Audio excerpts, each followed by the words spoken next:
개혁이란 한자어는 고칠게 가죽혁으로 이루어진 단어입니다. 혁신, 혁명, 변혁, 그리고 개혁 모두 가죽혁자가 들어갑니다. 이상하죠? 가죽혁자가 들어갑니다. 동물의 가죽을 그 자체로는 사람의 옷이나 신발로 쓸 수가 없습니다. 그래서 동물의 가죽을 사람이 입을 수 있도록 혹은 신을 수 있도록 소유할 수 있도록 하는 데는 많은 공정이 필요합니다. 가죽 특유의 냄새를 제거해야 하고 수분을 또 함유시켜야 하고 말리고 다듬고 자르고 디자인하고 바느질한 후에야 사람이 취할 수 있습니다. 그러고 나면 가죽은 완전히 다른 모습으로 태어납니다. 가죽은 가죽인데 전혀 다른 가죽입니다. 그것이 바로 개혁입니다. 개혁의 사전적 정의는 제도나 체제를 뜯어 고친다는 말입니다. 오늘은 종교개혁 기념주일입니다. 루터가 독일 비텐베르크 대학 앞에 95개조 반박문을 붙인 것을 기와적으로 종교개혁, 좀 더 명확히 말하면 교회개혁이 일어났습니다. 그런 지 벌써 500년이 되었습니다. 성경에도 개혁의 현장이 있습니다. 성경에 보면 히스기야, 여호사밧, 요시야 개혁을 이뤄낸 왕들입니다. 근데 오늘은 특별히 유다왕 요시야의 개혁을 중심으로 그 개혁의 의미를 살펴보도록 하겠습니다. 요시야는 8살이라는 어린 나이에 왕이 됩니다. 요시야는 왕이 된 지 8년 후, 그러니까 16살 되던 해에 하나님을 찾기 시작합니다. 하나님은 찾으시는 자들에게 늘 오시듯이 미리 와 계셨으니까요. 요시야에게도 하나님을 보이십니다. 요시야는 16세 부모님의 하나님이 아닌 이스라엘의 하나님이 아닌 자기 자신만의 하나님, 막연한 하나님이 아닌 하나님을 찾습니다. 그리고 하나님을 통해 존재의 변혁을 이룹니다. 그리고 나서 그가 한 일, 그가 26세 되던 해에 성전을 수리하기 시작합니다. 사실 앞선 왕들은 하나님의 성전을 방치했을 뿐 아니라 성전 안에 이방 신상들을 이미 들여놓았습니다. 바알 신상, 아세라 신상, 1월 성신의 제단들을 갖다 놓았습니다. 성전을 엉망으로 만들어버렸습니다. 도무지 하나님의 성전이라고 말할 수 없는 지경까지 이르렀습니다. 그래서 요시야는 하나님을 찾기 시작하자 성전부터 수리하고 싶은 마음이 생긴 겁니다. 그래서 요시야는 서기관 사반과 대제사장 힐기와 둘을 시켜서 성전 수리를 하도록 재정 지원을 합니다. 그래서 성전이 수리가 시작됩니다. 성전이 수리를 하기 시작하고 얼마 후 지났으니까 힐기야가 사반에게 말합니다. 성전에서 율법책이 발견되었다. 율법책이 발견되었다. 성전 수리하다가. 여러분 이상하지 않습니까? 여기서 율법책은 모세 오경을 말합니다. 이스라엘에게 율법만큼 중요한 게 또 있을까요? 근데 이 율법책이 발견되었답니다. 이 율법책은 당시 양피지로 만들었기 때문에 부피가 이렇게 짊어져야 하는 크기인데도 어떻게 이 율법책을 수리하다 발견됐다니 너무 놀랍지 않습니까? 본디 언약궤 곁에 두어야 할 율법책이 왜 성전 수리 과정에서 발견되어야 된 것일까요? 수리 과정에서 발견되었다는 것은 방치되었다는 의미일 겁니다. 함부로 두었던가 혹은 숨겨두었던가 둘 중에 하나일 겁니다. 모세 당시 모세는 하나님으로부터 율법을 듣고 기록을 합니다. 율법을 기록한 율법책 양피지가 생겼겠죠. 그리고 나서 백성들에게 이렇게 말합니다. 신명기 31장 9절에서 11절입니다. 여러분의 성주보 안쪽에 하나님의 말씀 신명기 31장 9절에서 11절 함께 읽겠습니다. 또 모세가 이 율법을 써서 여호와의 언약궤를 메는 이스라엘 모든 장로에게 있고 모세가 그들에게 명령하여 이르기를 곧 면제전에 중학절에 온 이스라엘이 내 하나님 여호와 앞 그가 택한 곳에 모일 때에 이 율법을 낭독하여 온 이스라엘에게 듣게 할지니. 모세는 하나님부터 율법을 듣고 기록을 합니다. 그리고는 백성들에게 읽어주죠. 그러고서 이어 말합니다. 이 율법 책을 7년마다 낭독하라. 모든 백성, 남자, 여자, 아이, 어른, 노인, 심지어는 이방 나그네까지 모아놓고 율법책을 낭독하라고 말합니다. 그러니 이스라엘 백성들은 7년마다 한 번씩 공개적으로 율법책을 듣게 됩니다. 모세 오경을 말하기 때문에 모세 오경 전부를 낭독하는 겁니다. 몇 시간이 걸리든 다 듣고 그 자리에 있어야 합니다. 이스라엘 백성이 공식적으로 하나님의 율법을 듣는 것은 7년에 한 번이었습니다. 그렇다면 율법을 듣지 않는 나머지 시간을 어떻게 할까요? 어떻게 율법을 배울 수 있었을까요? 당시 레위 지파는 우리가 배웠듯이 레위 지파는 따로 분깃이 없습니다. 그래서 각 지파 사이에 같이 살았습니다. 그래서 각 지파들이 자기에게 속한 레위인들에게 기업을 제공하고 먹을 걸 제공하고 살았습니다. 각 지파에 흩어진 레위 사람들이 돌아가면서 예루살렘에 와서 율법을 배웁니다. 율법을 착실히 배우고 자기가 속하는 그 지파 속에 가서 율법을 가르쳤습니다. 그런데 그들이 얼마만큼 열심히 성실히 가르쳤는지 확인할 길이 없습니다. 그러다 보니 책임을 다하는 레위인도 있었지만 그냥 성실하지 않은 레위인들이 점점 생겨나기 시작했습니다. 그래서 이스라엘 백성은 시간이 흐를수록 하나님의 율법을 접할 기회가 적어졌습니다. 왕들 역시 제사장과 선지자들의 말을 듣지 않기 시작합니다. 여러분, 요시아의 아버지 아몬은 재위 기간이 2년밖에 되지 않습니다. 근데 요시아의 할아버지 므낫세는 55년을 재위합니다. 통치합니다. 그런데 이 므낫세로 말할 것 같으면 여러분 이 부분을 좀 기억하시면 좋을 것 같습니다.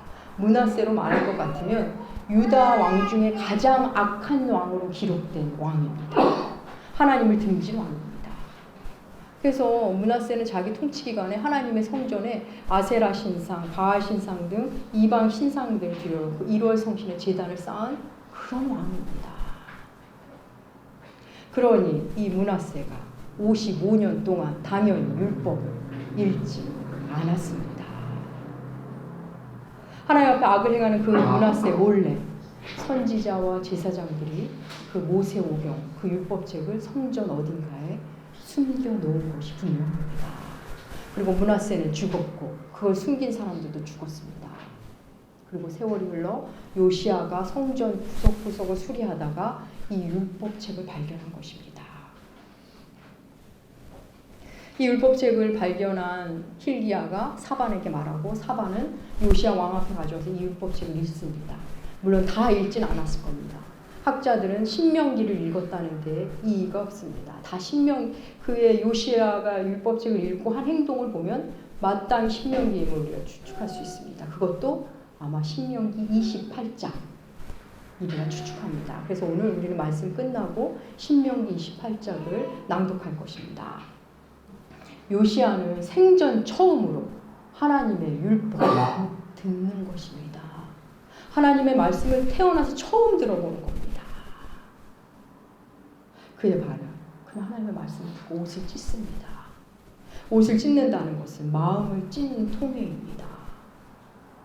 요시아는 하나님의 말씀을 듣고는 왜 유다가 이렇게 황폐해졌는지 원인을 알게 된 것입니다. 왜 유다 백성들이 그렇게 하나님을 등지고 살았는지를 그는 알게 됩니다. 자신을 보고 나라를 보고 선주의 죄를 보게 됩니다. 그리고는 개혁을 시작합니다. 개혁은 말씀드린 대로 뜯어 고친다, 다시 고친다는 말입니다. 기존 질서의 잘못된 부분을 바꾸는 겁니다. 그래서 개혁은 기존 질서를 아는 것으로부터 시작됩니다. 뭔가 바꾸고는 싶었는데 뭐가 잘못된지 모르는 사람은 개혁을 할 수가 없습니다. 개혁의 시작은 현 질서를 명확히 진단하고 잘못된 것을 보는 고통으로부터 시작합니다. 개혁자에게는 그래서 고통이 있습니다. 요시아의 개혁의 시작은 우상을 제거하는 것으로 본격화됩니다. 요시아 왕은 산당과 우상을 제거합니다. 여러분, 이스라엘 백성은 야훼 하나님을 섬기지 않은 적이 없습니다. 하지만 하나님과 함께 우상도 항상 섬겼기 때문에 문제입니다. 요시아는 각종 산당, 바알의 제단, 아세라 묵상, 1월 성신의 제단을 다 부수도록 명령합니다. 왕의 명령으로 전국에 있는 우상의 제단들이 허물고 부수고 가루로 만듭니다. 오늘 본문에 이어지는 열왕기하 23장에는 불사르고 폐하고 깨뜨리고 헐고 찢고 이런 단어가 계속 나옵니다. 사랑하는 여러분, 개혁의 첫 자리는 버릴 것을 버리는 것으로 시작합니다. 요시야는 하나님을 만나고 하나님의 말씀을 듣고 알게 됩니다. 왜 자기 나라가 이렇게 영적으로 황폐한지. 할아버지 므낫세, 아니 그 이전부터 이스라엘이 하나님뿐 아니라 우상도 함께 섬겼기 때문이라는 것을, 그것이 바로 하나님의 진노를 부른 것임을 그는 철저하게 깨닫습니다. 그리고 너무나 아파합니다. 이렇게도 명백한 하나님의 뜻이 있는데 그것을 등지고 살았던 자신과 선조들의 죄에 아파합니다. 사랑하는 여러분, 성경의 모든 개혁은 회개와 함께 버리는 것으로 시작합니다. 아픈 통증과 함께 버리는 것으로 시작합니다. 야곱, 우리가 잘 아는 야곱 역시 자기 인생의 개혁이 있었습니다. 그가 어떤 개혁의 모습을 보이는지 우리 창세기 35장 3절과 4절 하나님의 말씀, 창세기 35장 3절 4절 함께 읽겠습니다. 우리가 일어나 내 환난 날에 내게 응답하시며 내가 가는 길에서 나와 함께 하신 하나님께 내가 거기서 제단을 쌓으려 하노라 하매 그들이 자기 손에 있는 모든 신상과 자기 귀에 있는 귀고리들을 야곱에게 주는지라. 야곱이 그것들을 세겜 근처 상수리 아래 묻고, 야곱은 세겜 땅에, 이방 땅에 머물렀습니다. 그러는 사이에 야곱의 사람들이 그 땅의 신상을 섬겼고 신상의 모양으로 된 물건들을 소유했습니다. 오늘날의 언어로 말하면 세겜식 문화에 열광을 한 겁니다. 야곱은 그것을 버리는 것으로 새롭게 시작합니다. 그래서 세겜과 관련된 귀금속들, 그 문화가 담겨진 것들을 모두 버리도록 하고 새롭게 베델로 올라가자 말합니다. 야곱 인생에 야곱이 주도적으로 한 개혁입니다. 여러분, 하나님도 섬기고 우상도 섬긴다는 것은 내게 아내가 있는데, 남편이 있는데 다른 남자를, 다른 여자를 만나고 있는 것과 마찬가지입니다. 내 아내, 내 남편에게 아무리 잘해도, 그 잘함이 아무리 큰 숫자여도 곱하기 0을 하는 것과 마찬가지입니다. 여러분, 우상이 뭡니까? 본디 하나님의 자리에 다른 것을 놓은 것입니다. 나에게 천국을 선물하고 지옥을 선물하는 그 무엇입니다. 나를 지배하고 나를 통치하는 그 무엇입니다. 요시야의 개혁에는 버릴 것을 버리는 것으로, 없앨 것을 없애는 것으로 시작합니다. 여러분, 요시야의 개혁 의지가 얼마나 강력했는지 그 우상 숭배하는 우상 숭배자의 제사장들, 그들을 묻은 무덤을 파헤쳐서 그 해골을 꺼내서 백성들 앞에 태우기까지 합니다. 죽은 사람을 다시 죽이는 겁니다. 우상 숭배의 폐역함과 그 일로 인한 백성들의 황폐함이 얼마나 무서운 일인 걸 알기에 그는 백성들에게 보이는 겁니다. 여러분, 이스라엘의 문제는 버리지 않는 것에 있었습니다. 버리지 않은 채 하나님을 섬겼습니다. 아무리 더 열심히 섬겨도, 크게 섬겨도 아무 소용이 없습니다. 곱하기 0입니다. 여러분, 여러분에게는 버려야 할 것이 무엇입니까? 해묵은 감정들, 나를 망가뜨리는 습성들, 세상 문화에 열광하는 나, 여러분 버려야 합니다. 하나님과 함께 섬기려 한 그 무엇들 버리시기 바랍니다. 여러분, 울면서 한 회개, 그 진정성은 그 길을 돌이킴으로 버리는 것으로 증명됩니다. 통해 없는, 회개 없는 개혁은 없습니다. 또한 변화 없는 회개는 회개가 아닙니다. 그냥 잠깐 감정 노름하는 것 뿐입니다. 내가 예수 믿은 지 그렇게 오래됐는데 여전히 나쁜 습성을 버리지 못하는구나. 내가 집사가 된 지 10년이 되었는데도 여전히 예수보다 나를 더 통치하는 그 무엇이 있구나. 더 귀하게 여기는 물건이 있구나. 여전히 주님을 섬기는 것보다 우선순위에 있는 것이 많구나. 여러분 버리셔야 합니다. 그냥 아파만 하시고 진단에 그치면 변화는 없습니다. 언젠간 되겠죠. 목사님 언젠간 되겠죠. 지금은 아닙니다. 저는 그렇게 못합니다. 사랑하는 여러분, 그럼 너무 아픔을 겪고 돌아오게 됩니다. 야곱이 세겜의 문화를 버린 그 직전에 무슨 일이 있는지 아십니까? 야곱의 딸 디나가 세겜 땅에서 강간을 당합니다. 그리고 그 일로 야곱의 자녀들이 아들들이 칼부림을 합니다. 그래서 집안이 너무나 큰 고통을 당합니다. 그 후에야 세겜의 문화를 버린 것입니다. 야곱 이방 문화가 얼마나 위험한지를 그 아픔을 통해 철저히 만납니다. 여러분 말씀이 들리는데도 돌이키지 않고 그냥 나중에 되겠죠. 지금은 아닙니다. 고난이 생겨야 돌아오겠다는 말입니다. 너무나 가슴 아프고 저로서는 슬픈 일입니다. 어떤 이에게는 시간 사용의 개혁이 필요하기도 하고 어떤 이에게는 재정 문제가 개편되어야 하고 어떤 이는 관계의 개혁이 일어난 사람들이 있습니다.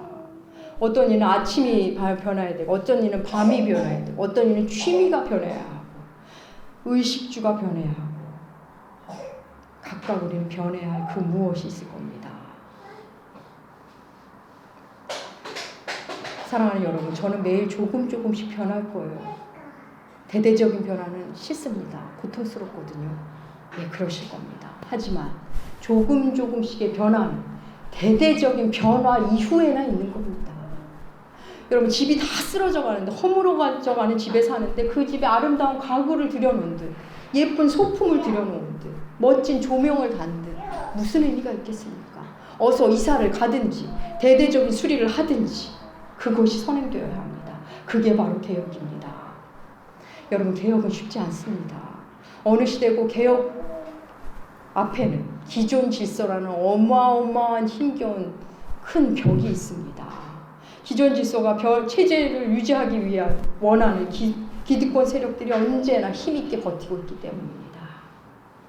절대 자리를 내주지 않을 기존 질서, 기득권 세력이 있습니다. 또 나 자신의 개혁 역시 그렇습니다. 그냥 살던 대로 살고 싶습니다. 나의 옛자아가 그냥 살던 대로 살자고 떡 버티고 있습니다. 그래서 우리 자신의 개혁도 쉽지가 않습니다. 그래서 개혁은 내 힘으로만 되지 않습니다. 개혁의 시작은 언제나 말씀입니다. 신명기 17장 18절과 19절 하나님의 말씀 함께 읽겠습니다. 그가 왕위에 오르거든 이 율법서의 등사본을 레위 사람 제사장 앞에서 책에 기록하여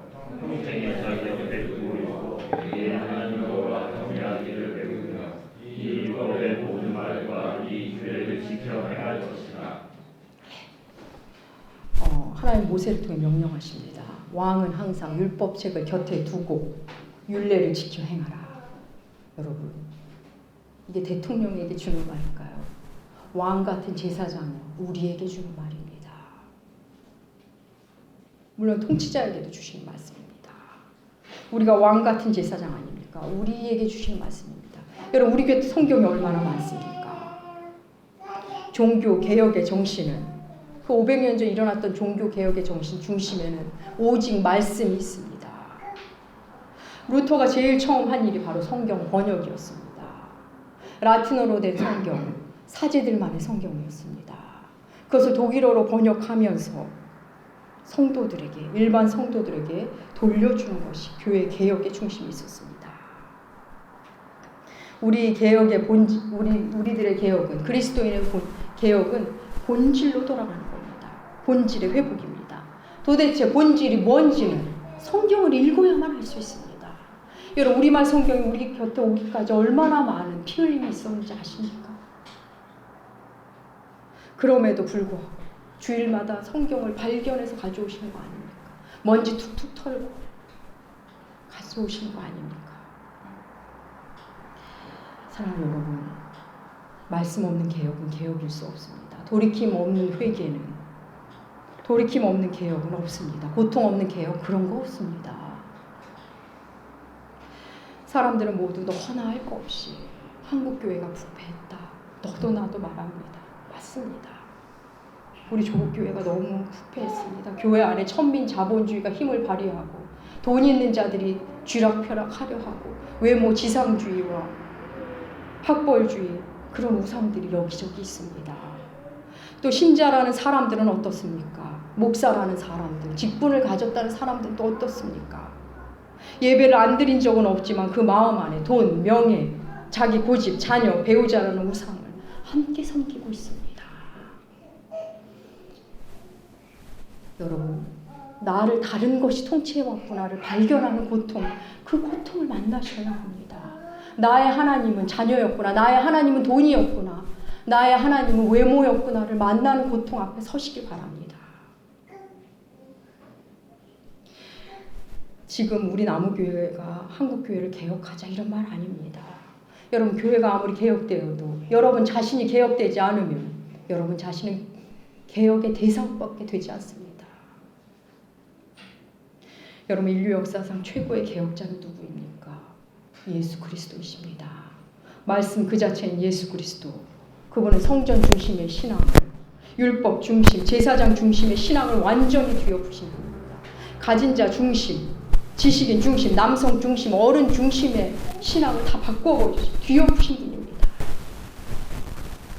사랑하는 여러분, 멀리 있는 것, 큰 것만을 개혁이라고 말하지 마시기 바랍니다.